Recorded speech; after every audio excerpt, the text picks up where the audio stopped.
Hi everyone, I'm Shelly and you're watching There's No Place Like Home. I'm back with another video and today's topic is New Jerusalem, separating fact from fiction. Today's video is another installment in my On Time Re-Examining the End Times and Jesus' Return second edition book by John Paul Miles.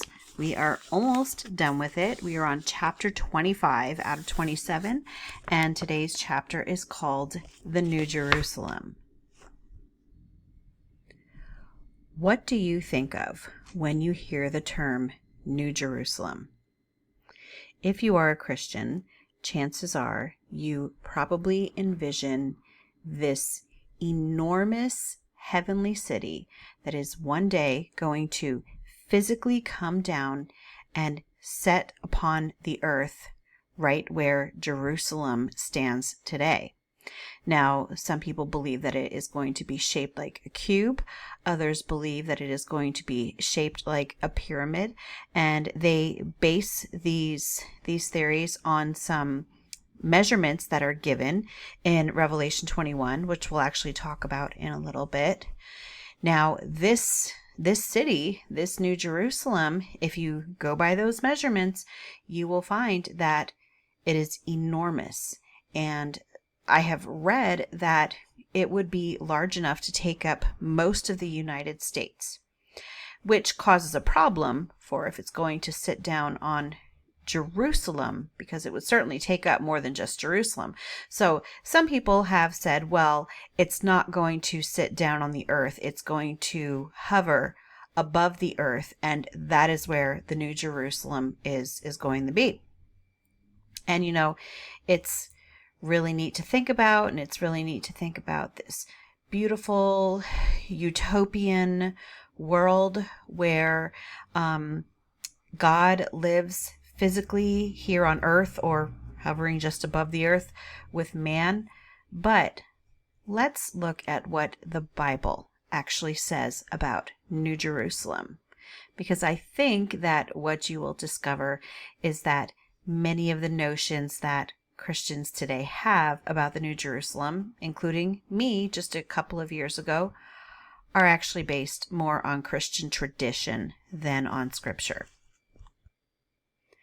While the New Jerusalem is referenced in the epistles of the New Testament, sometimes it's called the heavenly Jerusalem, the first place that we will find it mentioned is in Revelation 21. And what I'm hoping to share with you today is the fact that the New Jerusalem is not a literal city. And that I concur with John Paul Miles. He says the same thing right at the beginning of the chapter. It's not a literal city that will descend from heaven in the distant future, but it's a powerful symbol of the establishment of God's kingdom and the new covenant. And it is very important in the first chapter of Revelation. It says that Revelation was signified to John. So specifically what that means is that John was given these visions in signs and symbols. He was not shown visions of literal physical events as exactly as they were going to look for us down here on earth. And it's really important to understand that. The book of Revelation is probably the most symbolic book of the Bible. And if you do not understand that, you're going to have a really hard time understanding biblical eschatology. Now, John Paul lists this out really nicely, that Scripture reveals that the New Jerusalem, and we're going to go over Scripture in a little bit that goes over these things, but Scripture reveals that the New Jerusalem represents the full access of saints in heaven, the establishment of the new covenant, the church as God's dwelling place, and the ever-expanding kingdom. I just want to pause for a moment on the ever-expanding kingdom. And I'm going to share with you specifically what John Paul wrote about this. He said, the New Jerusalem coming down from heaven symbolizes the continual spread of God's kingdom on earth, fulfilling Jesus's prayer, let your kingdom come, let your will be done on earth as it is in heaven. So thinking of this and imagining this continual spread of God's kingdom on earth, it reminds me of a musical that I actually saw. I don't know if you've ever heard of Sight and Sound, but I had the privilege of attending a Sight and Sound musical. It was the production of Daniel. I think it was 2 summers ago. A friend treated me to it, and it was amazing. The entire thing was amazing. But what really got me was the end, where it showed this rock. I paused it because I went right to the scriptures. I don't have it pulled up here on my screen, but I'm going to read this to you because Daniel himself can say this way better than I can. But I want you to imagine this, this view at Sight and Sound, and it just shows this city, and it shows these lights all over the city. Now, the city itself is dark, and the mountains all surrounding it are completely dark. But there's these lights all over the place. And now I want you to listen to Daniel 2, and I'm going to start with verse 34. As you looked, a stone was cut out by no human hand, and it struck the image on its feet of iron and clay, and broke them in pieces. Then the iron, the clay, the bronze, the silver, and the gold all together were broken in pieces, and became like the chaff of the summer threshing floors. And the wind carried them away, so that not a trace of them could be found. But the stone that struck the image became a great mountain, and filled the whole earth. That is how I imagine the New Jerusalem. Now, what that was talking about was Daniel's dream, or it wasn't Daniel's dream, I'm sorry. I think that it was the Pharaoh's dream. Not Pharaoh, now I'm going to Egypt. Oh my word, I'm tired. Anyway, it was Daniel interpreting the dream to King Nebuchadnezzar of Babylon. And in this dream that Nebuchadnezzar had from Babylon, it was this giant statue.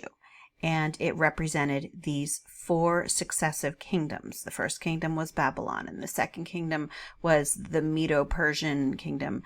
The third kingdom was Greece, and the fourth kingdom, most people agree that it is Rome, although there are some people who differ on that. But the point is that in this dream, this rock that was, not made with hands, that was not hewn, it was not hewn by human hands. And this rock went and it toppled, it went right to the feet of the statue, and it toppled all of the kingdoms. And then after all of these kingdoms were toppled, the only thing that was left was this city that looked very, very dark, other than these lights all over. And to me, the lights all over are representative of the New Jerusalem. And you're going to understand why, I hope, as I explain these things.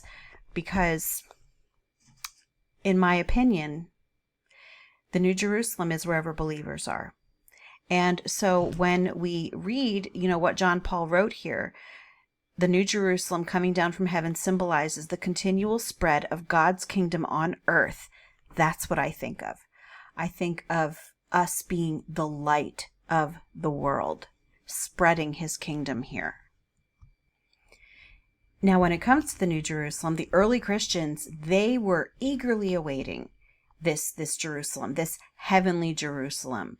And it is described in the book of Hebrews as a city about to come. If we read Hebrews 13:14, it says, "For here we have no lasting city, but we seek the city that is to come." Now, here's where it gets interesting, because I have talked in my earlier videos from this book and other videos that I've done just in general, not just from this book, about this interesting Greek word called mellow that many Bible translators completely leave out of any prophetic verses. And the word mellow means about to. It means about to happen. Something is about to happen. They will keep the word mellow in if it is something not prophetic. But the prophecies where the word mellow should be, and I will show you that it should be here, most of these translations take it out. A lot of times you will have to go for a literal translation. So let me see. And actually, I just unintentionally stumbled across something intriguing as I'm going through these verses, because usually the literal Bibles will say about to. So it should say, we are seeking the one that is about to come. And from me skimming through here, and I'll go down to the literal translations, even those, oh, here's one. So you just saw me scroll through all of those translations. This is the first one that has, for we seek that about to be. All the rest of them just say, we are seeking for the coming one. Sorry, I have a tickle in my throat. We seek the coming one. We are looking for the city that is to come. So far, the only one that actually has about to is the Smith's literal translation. Now, if you go to the Greek, you might say, okay, well, let's go to the original language, because maybe that's the one that's wrong. It seems like that would be wrong if all the others are the same. So let's go down to that part. We are looking for the city that is to come. There we go. Melosan, I don't know how to say it. If you notice, that is a conjugation of the word mellow. And it tells you right here, it's a strengthened form of mellow to intend, be, about to be, do, or suffer something.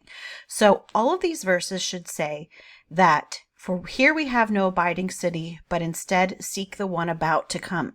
About to come means that something is going to happen soon.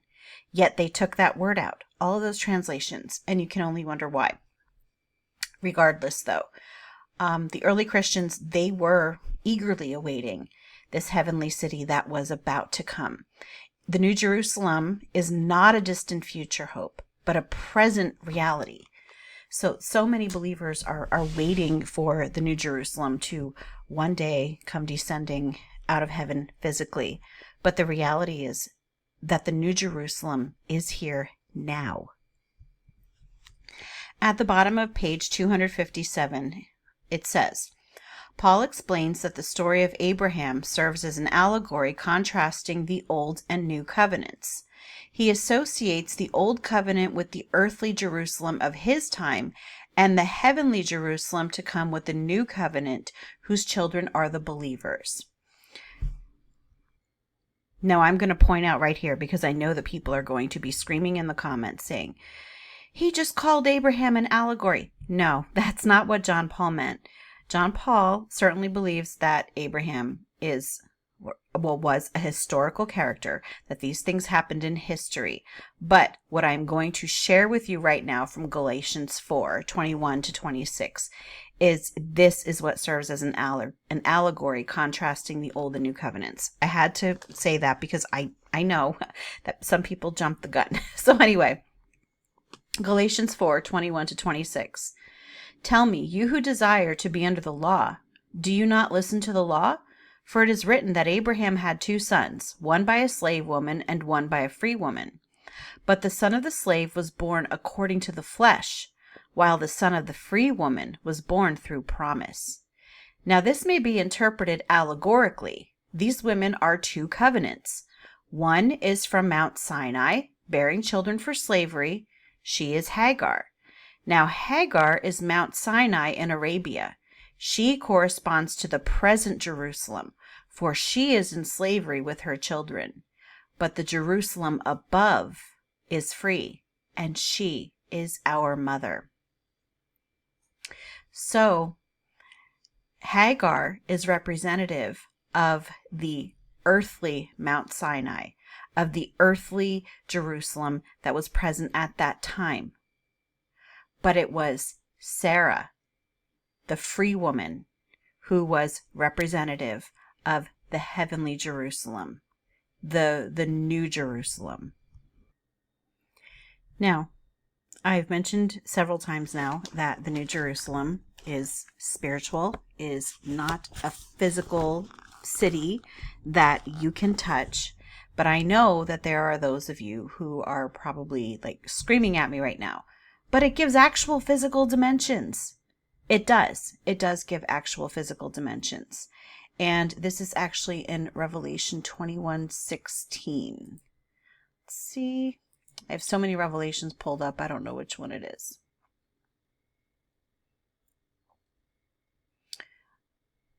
Okay. The city lies foursquare, its length the same as its width. And he measured the city with his rod, 12,000 stadia. Its length and width and height are equal. On page 258, John Paul writes, the New Jerusalem is described in Revelation 21:16 as a city measuring 12,000 stadia in length, width, and height. This symbolizes a domain encompassing the entire inhabited earth known to John's audience. That's important. Audience relevance is important. It's talking about the inhabited earth, which would be the Roman Empire. Okay? Got to keep that in mind. Anyway,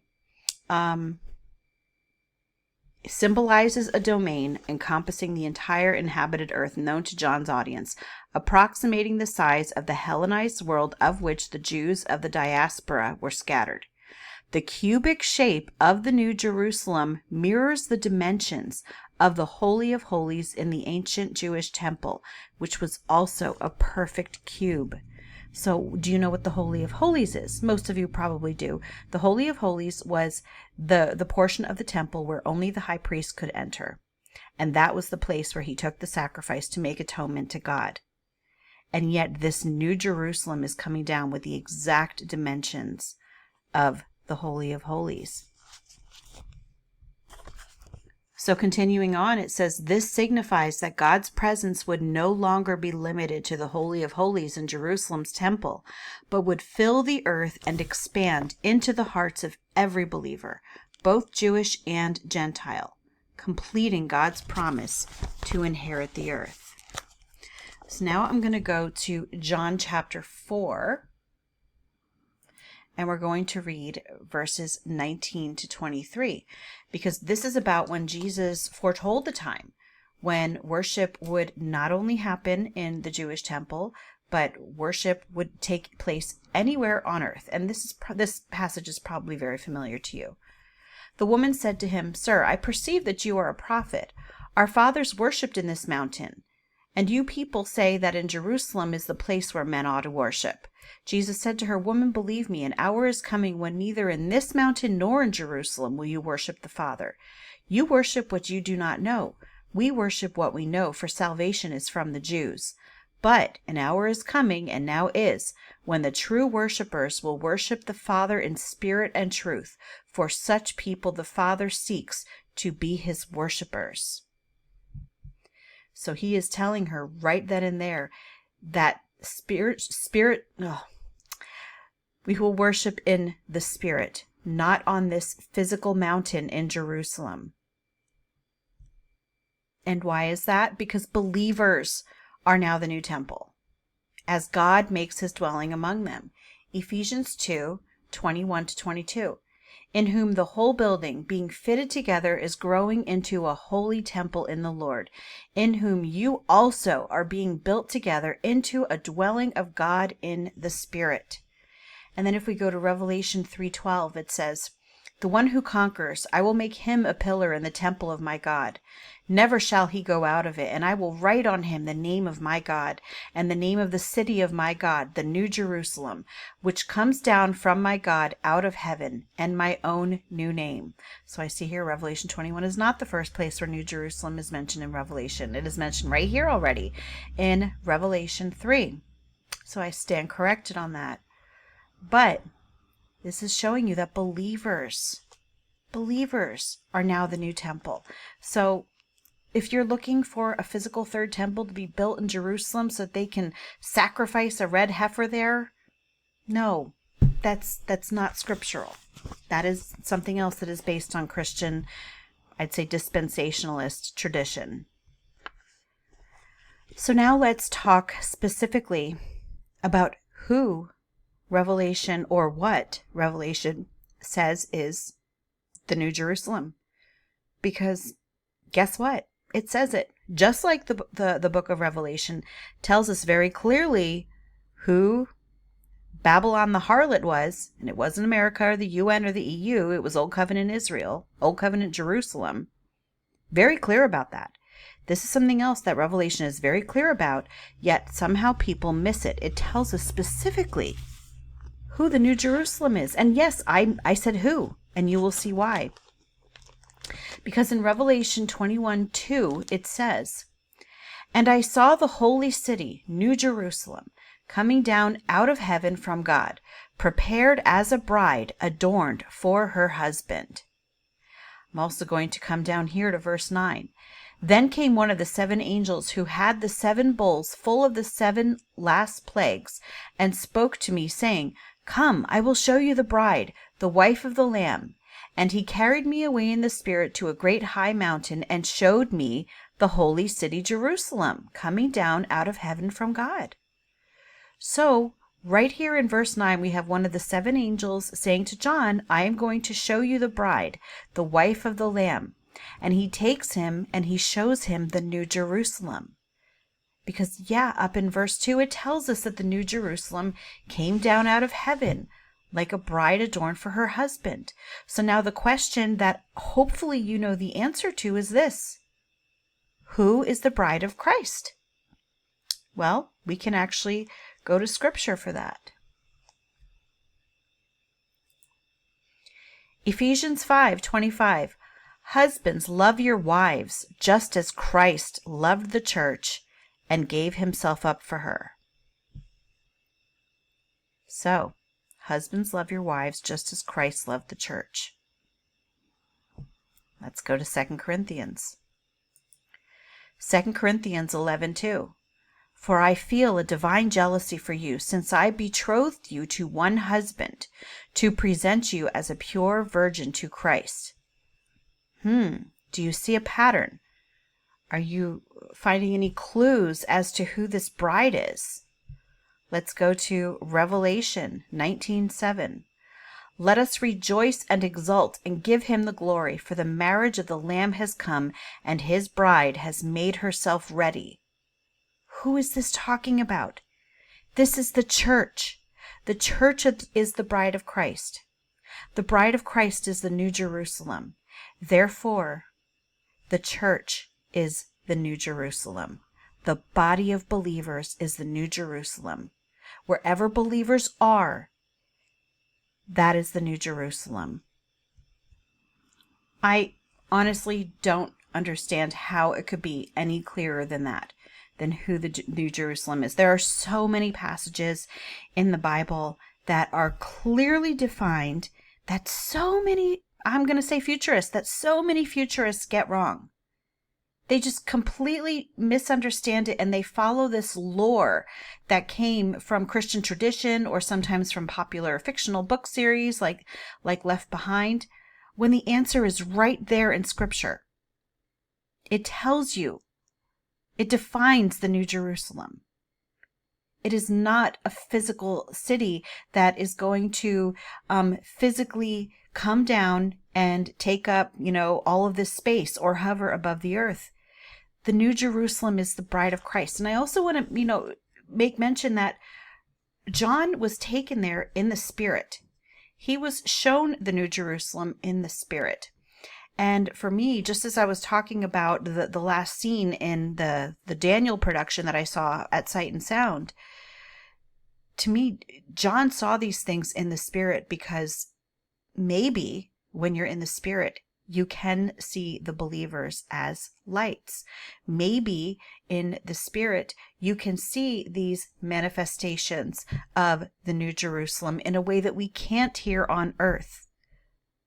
But the New Jerusalem is not an earthly, physical kingdom that you could go up and knock on the door physically.